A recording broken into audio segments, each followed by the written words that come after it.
dizer então que a perspectiva isométrica não serve de base para a obtenção de medidas exatas? Não, a perspectiva isométrica é muito útil para dar uma ideia do modelo.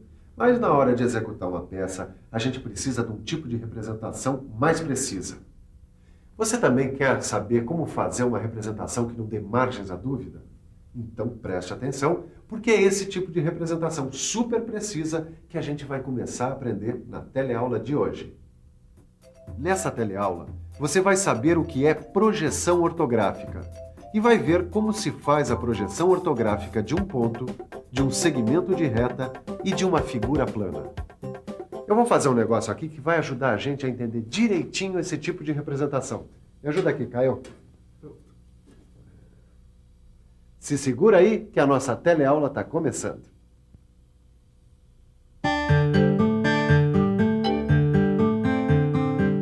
Quem já conhece a área mecânica sabe muito bem. Na hora de produzir uma peça, o ponto de partida do profissional não é uma representação isométrica. Normalmente, para fazer seu trabalho, ele recebe uma projeção ortográfica da peça. Pode guardar esse nome: projeção ortográfica. A projeção ortográfica é uma forma de representar graficamente objetos tridimensionais em superfícies planas, mas isso com absoluta precisão, transmitindo todas as características dos objetos. Para você entender direitinho como é feita uma projeção ortográfica como essa aqui, você precisa conhecer 3 elementos: o modelo, o observador e os planos de projeção. Deixa que eu falo do modelo, Angela. Ok, Miguel. O modelo é o objeto a ser representado em projeção ortográfica. Qualquer objeto pode fazer as vezes de modelo. Dá só uma olhada. Pode ser uma figura geométrica, um sólido geométrico, peças de máquina ou até mesmo um conjunto mecânico.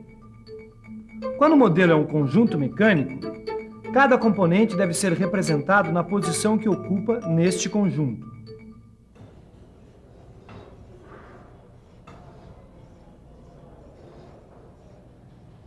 Chega de modelo, seu Tito. Agora nós vamos falar sobre o segundo elemento, o observador. Tito, você consegue imaginar que elemento é esse?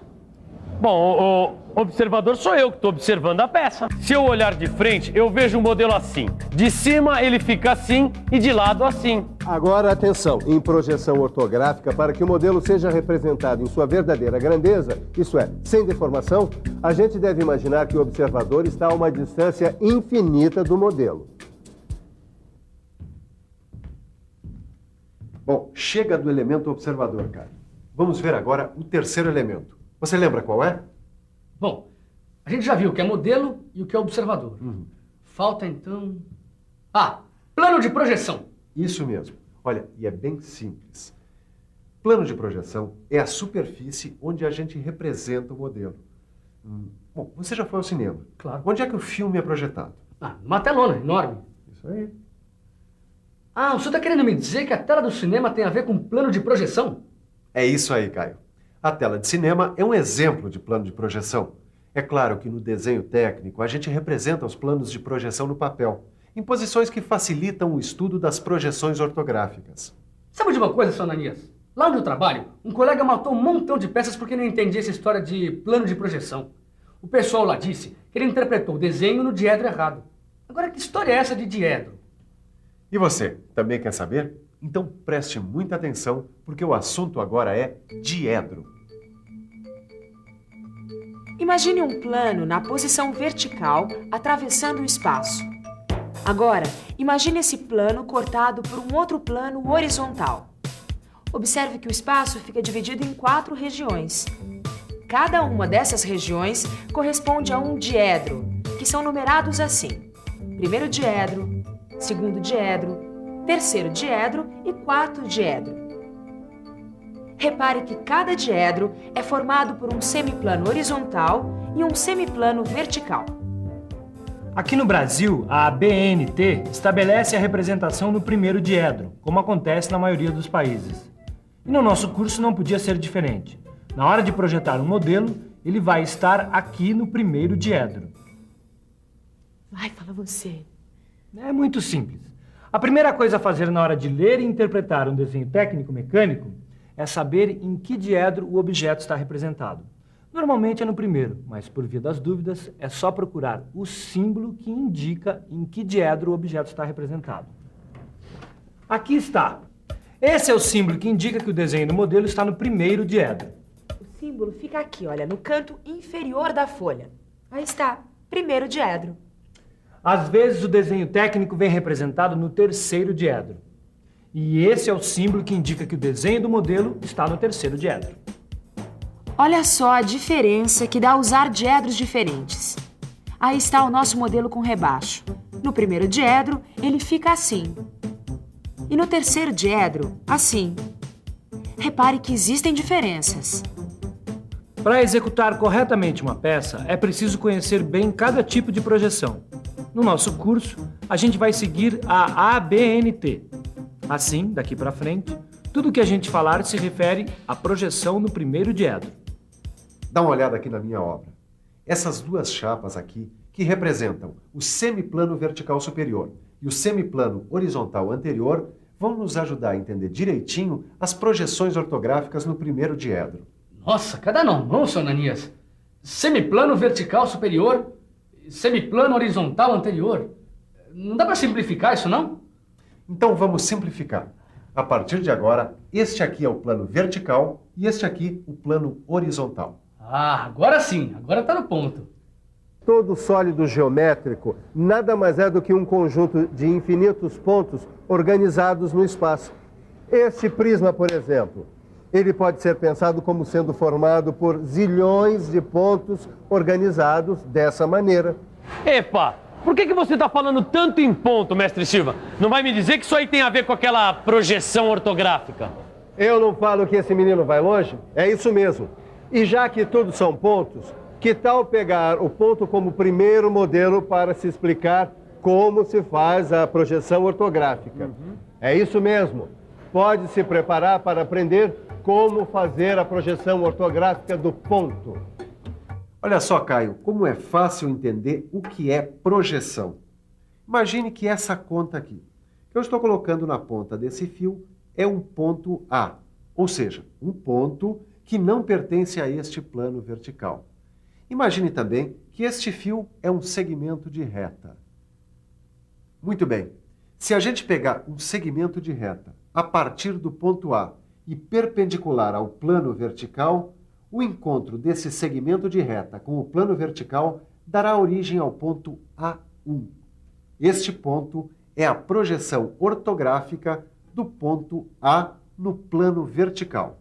Quer dizer que a projeção de um ponto é outro ponto? Exatamente. Vamos ver como fica isso no papel. Veja só, aí está o plano vertical e o nosso ponto A.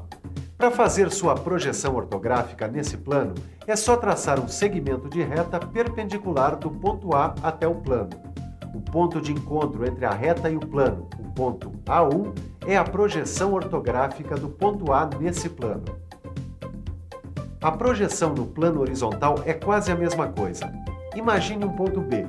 É só traçar um segmento de reta perpendicular, agora ao plano horizontal, saindo do ponto B como se o observador estivesse lá em cima. O ponto de encontro entre a reta e o plano, o ponto B1, é a projeção de B nesse plano. Os segmentos AA1 e BB1 são chamados linhas projetantes.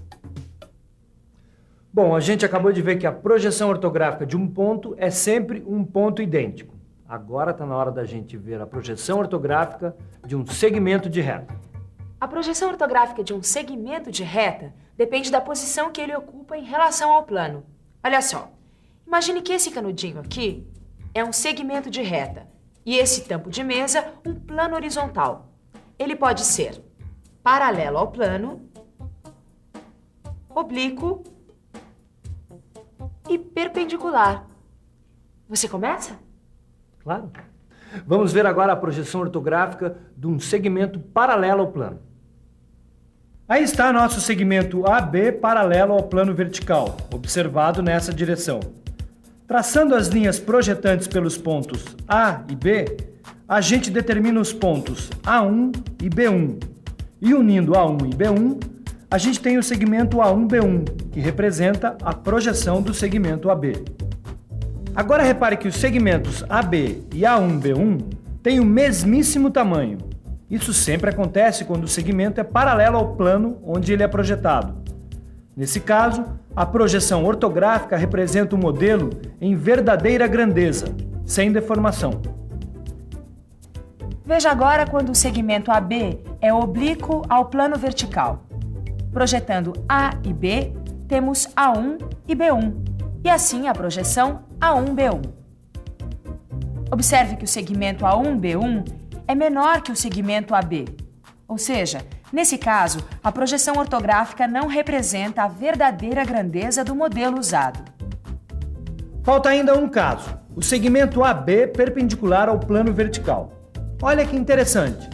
A projeção dos pontos A e B vai coincidir, quer dizer, A1 e B1 são um só ponto.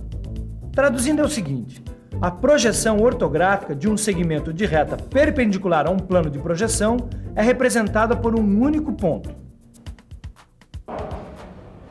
Epa, a projeção ortográfica de uma figura plana vai depender da posição que ela ocupa em relação ao plano. Dá uma olhada só, ela pode ser paralela ao plano, oblíqua ou perpendicular. E o que é que a gente está esperando? Vamos ver essa projeção ortográfica da figura plana. Imagine um retângulo ABCD paralelo ao plano vertical. Para obter a projeção ortográfica desse retângulo, é só traçar linhas projetantes a partir dos vértices A, B, C e D. Temos então os pontos A1, B1, C1 e D1. Ligando esses pontos, temos o retângulo A1, B1, C1, D1, ou seja, a projeção ortográfica do retângulo ABCD no plano vertical. E repare, os retângulos são idênticos. Quer dizer, quando a figura plana é paralela ao plano de projeção, sua projeção ortográfica é representada em verdadeira grandeza. Quando o retângulo é oblíquo ao plano, veja o que acontece com a sua projeção. Nesse caso, o retângulo A1, B1, C1, D1 é menor que o ABCD. É isso mesmo, a projeção ortográfica de uma figura plana em posição oblíqua não é representada em verdadeira grandeza. Finalmente, temos o caso do retângulo perpendicular ao plano vertical. Repare agora que a projeção dos pontos A e D dá origem a um só ponto, assim como a projeção dos pontos B e C, ou seja, A1 e D1 são coincidentes e B1 e C1 também. Resultado: nesse caso, a projeção ortográfica da figura é um segmento de reta. E como os lados AB e CD são paralelos entre si e paralelos ao plano de projeção, a projeção desses dois lados é representada em verdadeira grandeza. Quer dizer então que a projeção ortográfica só representa uma reta e uma figura plana em sua verdadeira grandeza se elas estiverem paralelas ao plano de projeção? Exatamente. Mas vamos com calma, Caio, que por hoje já está muito bom. E atenção, se liga aí que é hora da revisão. Nessa teleaula, você conheceu 3 elementos importantes para o entendimento da projeção ortográfica: o modelo, o observador e o plano de projeção. Aprendeu o que são diedros e viu que no nosso curso vamos usar o primeiro diedro. Viu também como se faz a projeção ortográfica de um ponto, de um segmento de reta e de uma figura plana. E ficou sabendo que a projeção ortográfica só representa um segmento de reta e uma figura plana em verdadeira grandeza se eles estiverem em posição paralela ao plano de projeção. Bom, Hoje a gente deu um grande passo para começar a entender como se lê e interpreta um desenho técnico mecânico. é claro que o Miguel está falando da projeção ortográfica. Ela é realmente a base de todo desenho técnico. Mas esse assunto está apenas começando, hein? Você sabe muito bem que... Para não dar um passo maior que a perna, a gente tem que estudar tudo com muita atenção. Então, ao estudo. Na próxima teleaula tem mais.